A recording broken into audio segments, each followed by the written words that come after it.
এবার গুজরাত ৫৪০ ফুট গভীর কুয়োয় পড়ে গেলেন ১৮ বছরের তরুণী, চলছে উদ্ধারের চেষ্টা। কাঞ্চনের পর মানিক, ফের মেডিকেল বিল নিয়ে বিতর্ক, জেল সুপারকে ডেকে বৈঠক বিধানসভা স্পিকারের।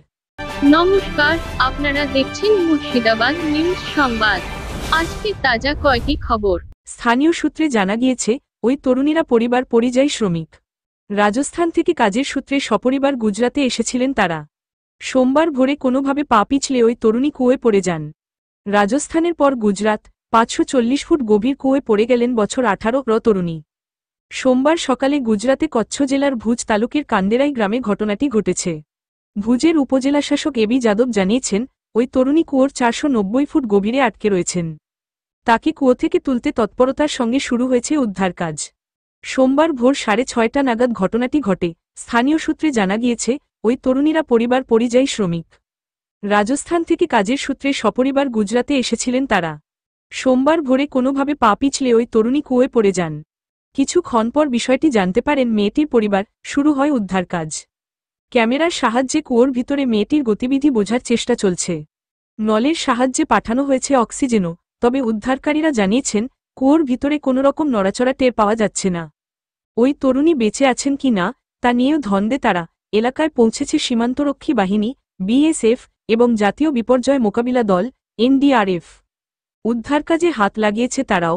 উল্লেখ্য, এক সপ্তাহ আগেই রাজস্থানের ৭০০ ফুট গভীর কুয়োয় ১০ দিন আটকে থাকার পর মৃত অবস্থায় উদ্ধার করা হয় ৩ বছরের এক শিশুকন্যাকে। চেতনা নামে ওই শিশুর মৃত্যুতে প্রশাসনের অব্যবস্থা নিয়ে নানা প্রশ্ন উঠতে শুরু করেছে।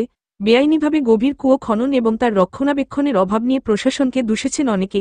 সেই ঘটনার এক সপ্তাহ পেরোতে না পেরোতেই ফের ঘটল দুর্ঘটনা। বিষয়টির গুরুত্ব বিবেচনা করে তা স্পিকার বিমান বন্দ্যোপাধ্যায়ের কাছে পাঠানো হয়। মানিক ভট্টাচার্যের মেডিকেল বিলটি খতিয়ে দেখার পর স্পিকার ডেকে পাঠান প্রেসিডেন্সি জেলের সুপারকে। তৃণমূলের অভিনেতা বিধায়ক কাঞ্চন মল্লিকের স্ত্রীর ৬ লক্ষ টাকার মেডিকেল বিল বিধানসভায় জমা পড়া নিয়ে বিস্তর শোরগোল হয়েছিল। তারপর আবার তৃণমূলের এক বিধায়কের মেডিকেল বিল নিয়ে নতুন করে বিতর্ক দানা বেঁধেছে। এই বিধায়ক পলাশীপাড়ার, নাম মানিক ভট্টাচার্য, যিনি ঘটনাচক্রে নিয়োগ দুর্নীতিতে অভিযুক্ত। বহুদিন কারাবাসের পর সম্প্রতি জামিন পেয়েছেন। পলাশীপাড়ার তৃণমূল বিধায়ক মানিকের মেডিকেল বিল জমা পড়া নিয়ে বিতর্কের সূত্রপাত। বিধানসভা সূত্রের খবর, সম্প্রতি তিনি কয়েকটি মেডিকেল বিল বিধানসভার সেকশনে জমা দেন। বিলগুলি খতিয়ে দেখার পর একটি বিল নিয়ে প্রশ্ন ওঠে। তৎক্ষণাৎ বিষয়টি জানানো হয় বিধানসভার সচিবালয়। বিষয়টির গুরুত্ব বিবেচনা করে তা স্পিকার বিমান বন্দ্যোপাধ্যায়ের কাছে পাঠানো হয়। বিলটি খতিয়ে দেখার পর স্পিকার ডেকে পাঠান প্রেসিডেন্সি জেলের সুপারকে। সোমবার স্পিকারের সঙ্গে দেখা করতে বিধানসভা ভবনে এসেছিলেন প্রেসিডেন্সি জেলার সুপার।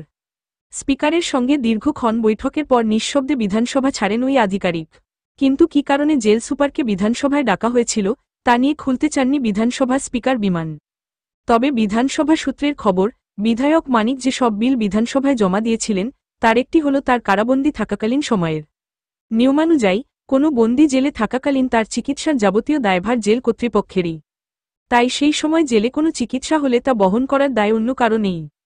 সেই সূত্রেই বিধানসভার অন্দরে প্রশ্ন উঠছে, কারাবন্দী থাকার সময় চিকিৎসার খরচের বিল মানিক কিভাবে বিধানসভায় জমা দিতে পারেন? তবে বিধানসভার অন্য একটি সূত্রের বক্তব্য, মানিক যদি জেলযাত্রার আগে কোনো রোগে আক্রান্ত হয়ে থাকেন, ধারাবাহিকভাবে সেই রোগের চিকিৎসা চলতে থাকে এবং তিনি জেলে যাওয়ার পরেও বাইরে থেকে সেই সংক্রান্ত চিকিৎসা বা ওষুধের বন্দোবস্ত তার পরিবারকে করতে হয়ে থাকে, সেক্ষেত্রে বিধানসভায় বিধায়ক হিসেবে মানিক নিজের সেই মেডিকেল বিলও জমা দিতেই পারেন। প্রসঙ্গত, বিধানসভার তরফে বিলের সাপেক্ষে বিধায়কদের চিকিৎসা সংক্রান্ত খরচ বহন করা হয়। সেই জন্যেই বিল জমা দেওয়া, যেমন উত্তরপাড়ার তৃণমূল বিধায়ক কাঞ্চন দিয়েছিলেন তার স্ত্রীর সন্তান প্রসবের সময়ে। কাঞ্চনের ক্ষেত্রে বিলের পরিমাণ নিয়ে জলঘোলা হয়েছিল। মানিকের ক্ষেত্রে যেভাবে স্পিকার জেলের সুপারকে ডেকে পাঠিয়ে মেডিকেল বিলের বিষয়ে খোঁজখবর নিয়েছেন, তাতেই জল্পনা তৈরি হয়েছে বিধানসভার সচিবালয়। সাধারণত কোনো বিধায়ক মেডিকেল বিল জমা দিলে সেকশন থেকেই তা অনুমোদন পেয়ে যায়, যদি না তাতে কোনো বড় ধরনের অসঙ্গতি ধরা পড়ে। কাঞ্চনের বিলের ক্ষেত্রে অস্বাভাবিকতা থাকায় বিষয়টি সঙ্গে সঙ্গে জানানো হয়েছিল স্পিকারকে। এক্ষেত্রে তেমনই হয়েছে বলে প্রাথমিকভাবে খবর। বিলে অসঙ্গতি লক্ষ্য করার পরেই সচিবালয়ের তরফে স্পিকারের হস্তক্ষেপ প্রার্থনা করা হয়। তাই তড়িঘড়ি জেল সুপারকে ডেকে স্পিকার বিষয়টি জানতে চেয়েছেন। মেডিকেল বিল নিয়ে বিতর্ক প্রসঙ্গে জানতে মানিককে ফোন করা হয়েছিল। মোবাইলে পাঠানো বার্তারও জবাবের অপেক্ষা করছে আনন্দবাজার অনলাইন। মানিক ফোন ধরেননি, তার বক্তব্য পাওয়া গেলে সেটি এই প্রতিবেদনে উল্লেখ করা হবে। উল্লেখ্য, পলাশীপাড়ার তৃণমূল বিধায়ক এবং পশ্চিমবঙ্গ প্রাথমিক শিক্ষা পর্ষদের প্রাক্তন সভাপতি মানিক প্রাথমিক নিয়োগ দুর্নীতি মামলায় অভিযুক্ত। 2022 সালের 11 অক্টোবর এনফোর্সমেন্ট ডিরেক্টরেট ইডি তাকে গ্রেফতার করে। গ্রেফতারের পর তিনি প্রায় 23 মাস প্রেসিডেন্সি জেলে বন্দী ছিলেন। 2024 সালের সেপ্টেম্বরে কলকাতা হাইকোর্ট শর্তসাপেক্ষে তার জামিন মঞ্জুর করেছে। ছাড়া পেয়েই মানিক বিধানসভায় নিয়মিত যাতায়াত শুরু করেছেন। অধিবেশন ছাড়াও নিয়মিত যোগ দিচ্ছেন বিধানসভার কমিটির বৈঠকে। তার মধ্যেই ওই বিল জমা নিয়ে বিতর্ক তৈরি হয়েছে।